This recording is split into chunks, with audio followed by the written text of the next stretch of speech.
Mutation.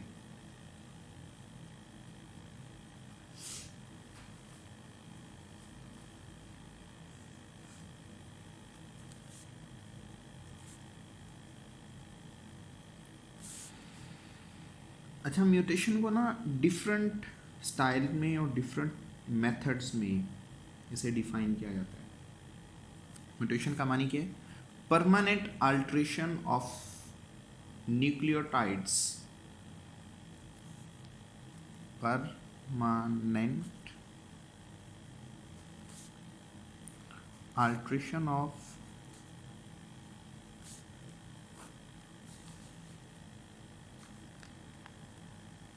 nucleotide sequence which change the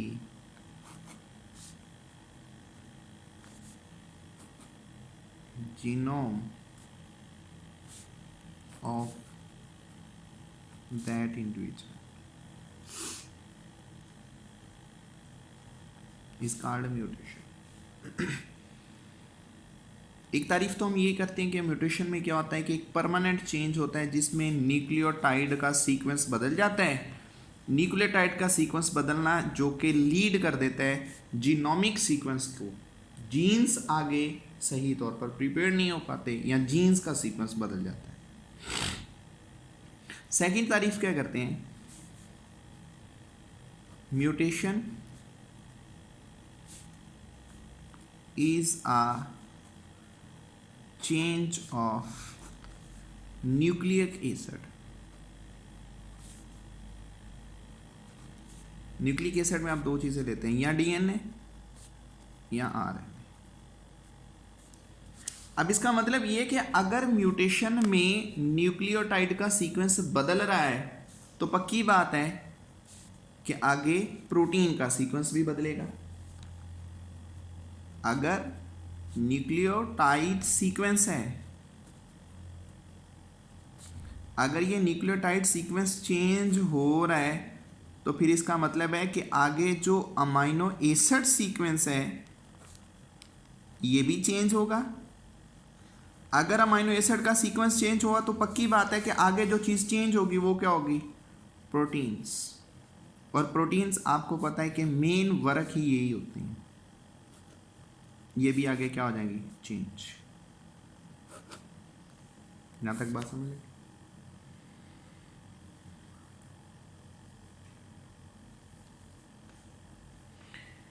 अब mutation जो सी है ये दो तरह की होती है।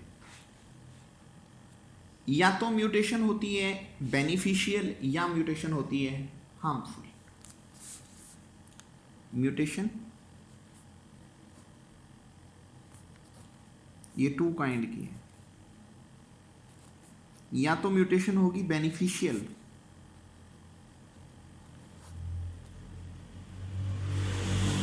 या म्यूटेशन होगी हार्मफुल। ये दो तरह की म्यूटेशन है। अगर तो बेनिफिशियल म्यूटेशन हुई तो इंडिविजुअल बहुत अच्छा सरवाइव कर जाएगा माहौल में। सपोज दैट माँ और बाप, उनका जो जेनेटिकली मटेरियल है वो जेनेटिकली मटेरियल जो आगे बेसिकली तौर पर इम्यूनिटी दे रहा है वो इतनी अच्छी इम्यूनिटी नहीं है। चले एक ग्राफ बना लेते हैं, मैं सिर्फ आपको समझाने के लिए कह रहा हूं।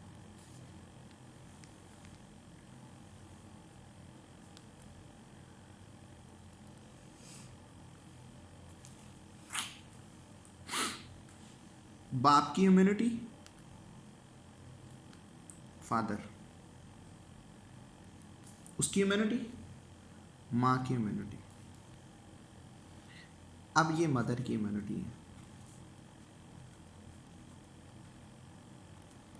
इनके कॉम्बिनेशन से क्या हुई? म्यूटेशन पैदा होगी। बच्चे की इम्यूनिटी दोनों से ज़्यादा पावरफुल है।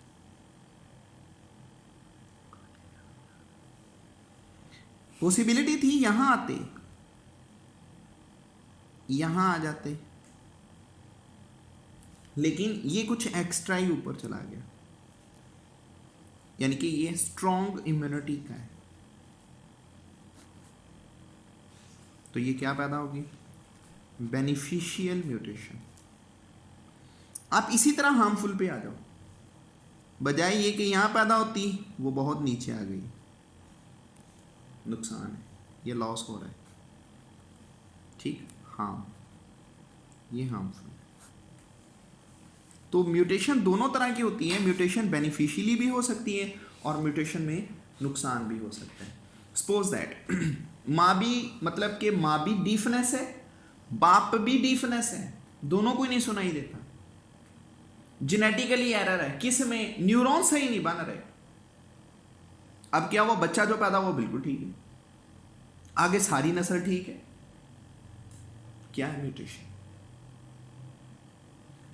ये ना कुछ अरसा पहले की ही बात है, कोई तकरीबन महीना 1.5 महीने की शायद, अब मतलब जिस जहाँ तक मेरा ख्याल है, पक्की बात नहीं है, तो मतलब आइडिया ये नहीं है, मतलब टाइम का आइडिया नहीं है। नेशनल ज्योग्राफिया पे एक डॉक्यूमेंट्री लगी हुई थी ज़ेब्राज के बारे में। उन्होंने दिखाया कि नॉर्मल ज़ेब्रा जो सा होता है ना, उसके अंदर डार्क यानी कि ब्लैक और वाइट इसका पैटर्न होता है। एक ज़ेब्रा से एक बच्चा पैदा हुआ, वो बच्चा प्योर ब्लैक फर उसकी और वाइट कलर के स्पॉट।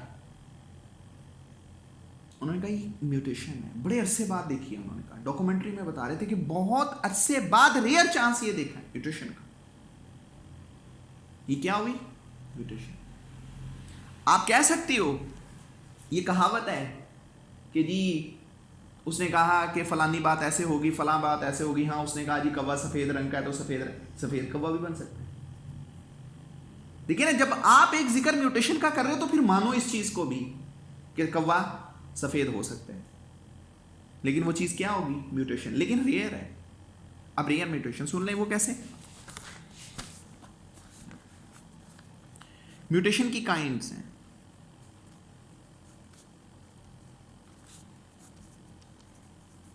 इसकी 4 क्लासेस होती हैं म्यूटेशन की। Spontaneous mutation,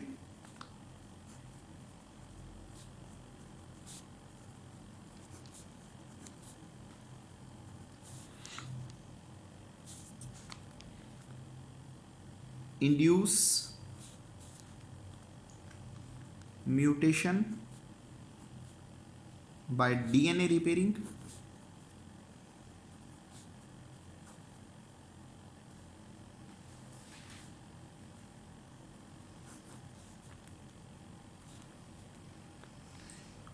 induce म्यूटाजीन्स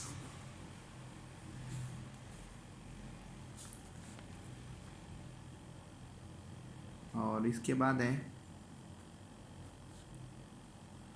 naturally occurring mutation. ये 4 mutation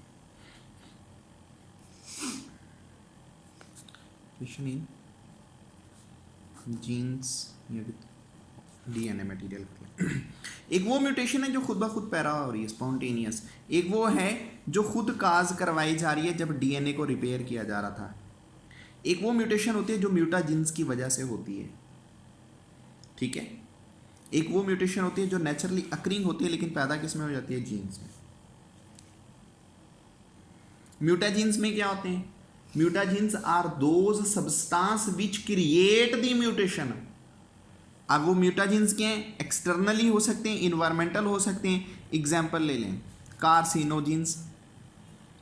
What is carcinogens? Those chemicals which produce the cancer is called carcinogens. म्यूटाजीन्स हो सकता है। HIV वायरस म्यूटाजीन्स हो सकता है, क्योंकि आपको पता है HIV वायरस, इसको ओनको वायरस भी कहते हैं, इसको कैंसरस वायरस भी कहते हैं, और ये अगली नस्ल में भी ट्रांसमिट हो जाता है क्योंकि इसका डीएनए डबल स्ट्रैंड बन जाता है। हालांकि इसके पास खुद आरएनए होता है, आरएनए को ये डुप्लीकेट करके डीएनए बना लेता है, वो अगली नस्ल में भी ट्रांसमिट होकर आगे म्यूटेशन पैदा कर सकते हैं, ठीक है। या फिर क्या है, टॉक्सिक केमिकल्स, या फिर क्या है, मेटल्स। ये क्या पैदा करती हैं, म्यूटेशन। क्लियर हो गया। एक सर्वे किया गया तो पता चला कि जो म्यूटेशन इनहेरिटेड होती है इनहेरिटेड म्यूटेशन, ये टोटल म्यूटेशन का 5% होती है।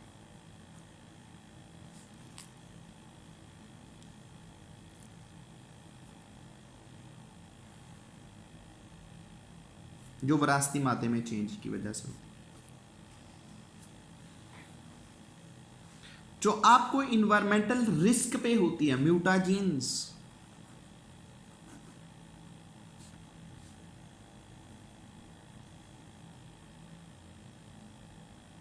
ये 29% के करीब होती है। और एक वो म्यूटेशन है जो म्यूटेशन स्पॉन्टेनियस होती है, क्रोमोसोम्स में होती है, क्रोमोसोम्स का डिलीट हो जाना, इंसर्ट हो जाना, वो जो सी है वो, चले हम उसको स्पॉन्टेनियस क्या लेते हैं, वो 66% हो सकता टोटल का। यानी कि जो विरासत में आती है वो बहुत कम होती है, रेयर चांस होते हैं इसके, और म्यूटेशन होती ही रेयर। अच्छा, जब ये म्यूटेशन की क्लास बना ली गई तो पता चला म्यूटेशन के रैंक्स दो होते हैं। एक म्यूटेशन जो से होती है वो मेजर स्केल पे होती है, एक जो से होती है वो माइनर होती है। दो स्केल्स पे म्यूटेशन काज होती है, एक माइनर स्केल पे और एक मेजर स्केल पे।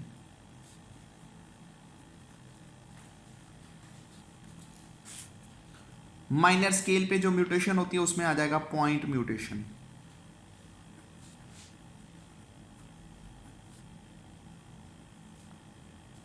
ठीक है जी। उसमें आ जाएगा डिलीशन,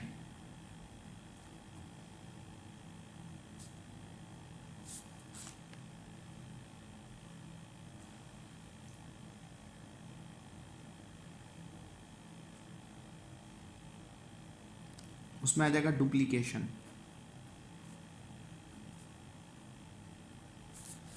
और मेजर स्केल पे जो म्यूटेशन होती है उसमें आ जाता है इंसर्शन, ट्रांसलोकेशन,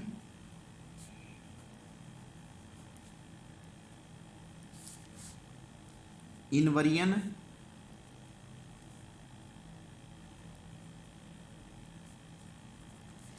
ये बड़े पैमाने पे होती हैं। अच्छा,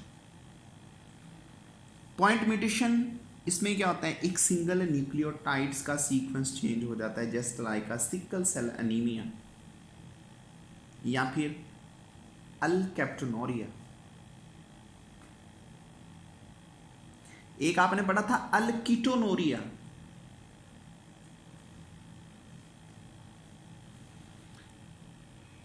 जिसमें यूरिन ब्लैक हो जाता, होमोजेनेटिक एसिड ब्रेक डाउन नहीं होता था।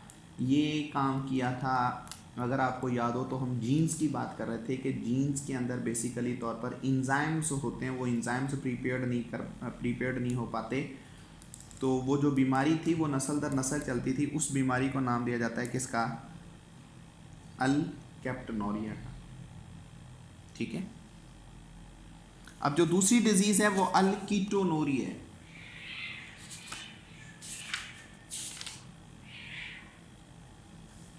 जिसे हम फिनाइल कीटोनोरिया कहें, ठीक है। और जबकि इससे पहले एक बीमारी थी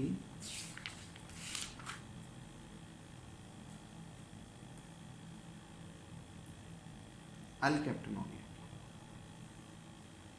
तो अल्केप्टोनोरिया के अंदर जो यूरिन है वो ब्लैक हो जाता है, जबकि अगली जो प्रॉब्लम है फिनाइल कीटोनोरिया की, सिकल सेल अनीमिया की, ये ऐसी प्रॉब्लम्स हैं जो पॉइंट म्यूटेशन होती हैं जिनमें एक जगह पे बीमारी आता है, मतलब एक न्यूक्लियोटाइड है उसका जो प्रॉपर सीक्वेंस है उसमें अमाइनो एसिड्स का सीक्वेंस होते हैं, उन अमाइनो एसिड के जो सीक्वेंस होते हैं उनमें चेंजिंग्स आ जाती हैं, हम इस चीज़ को कहते हैं पॉइंट म्यूटेशन।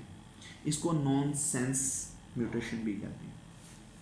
आज suppose that sickle cell anaemia,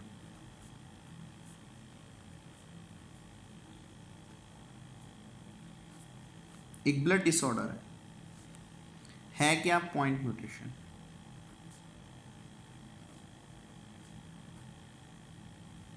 होता क्या है, होता ये है, एक अमाइनो एसिड है ग्लूटामिक एसिड। ग्लूटामिक एसिड ने आगे चेंज होना था, फिर नॉर्मल ही कोड करके ग्लूटामिक बनना चाहिए था, लेकिन ग्लूटामिक चेंज हो गया किसमें, विलाइन में। जब विलाइन में चेंज हुआ, ग्लूटामिक एसिड के ऊपर रेड ब्लड सेल्स जो से थे वो इस तरह बाइकनकेव डायग्राम के थे, लेकिन जब ग्लूटामिक एसिड आगे विलाइन में चेंज हो गया तो रेड ब्लड सेल्स की शक्ल ये बन गई। इसको क्या कहते हैं, सिकल सेल एनीमिया। अच्छा आगे सुनिएगा, कोड क्या है, कोड ये वाला था GAG, जी के साथ T, ये A, ये C, ये नॉर्मल था ये वाला। लेकिन जब इसका आया विलाइन का तो कोड कुछ इस तरह से आ गया, ये जगह बदल गई। इस चीज़ को नाम देते हैं किसका, पॉइंट म्यूटेशन का। अगली प्रॉब्लम, फिनाइल कीटोनूरिया।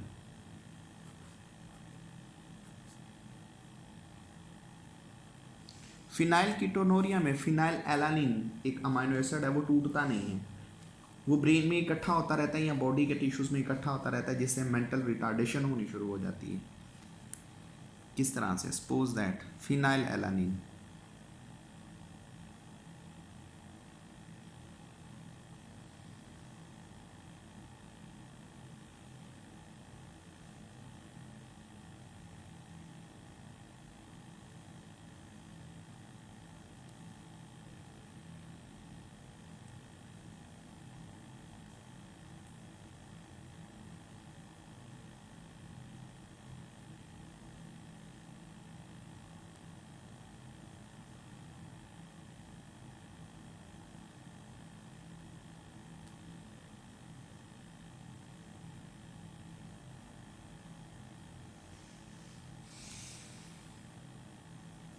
ये फिनाइल एलानिन है,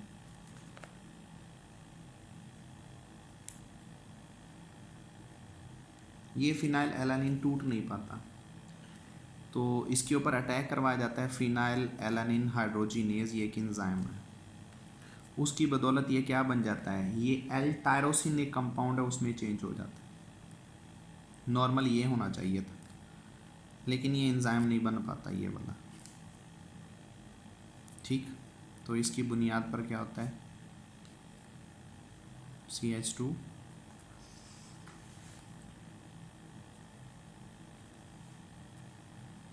CH C double O negative NH3 positive, ये क्या है, एल टायरोसिन, ये कंपाउंड प्रिपेयर्ड हो जाता है। नॉर्मल ये होना चाहिए था, लेकिन ये एबसेंट होता है। ये एबसेंट क्यों हो गया, म्यूटेशन आ गई थी किस में, जीन्स में, ये बन नहीं पाया। फिनाइल एलानिन हाइड्रोजिनेज ये एंजाइम्स नहीं प्रिपेयर्ड पाया हुआ, जिसकी बदौलत ये चीज़ आगे ब्रेक नहीं हो रही। ठीक है अब ये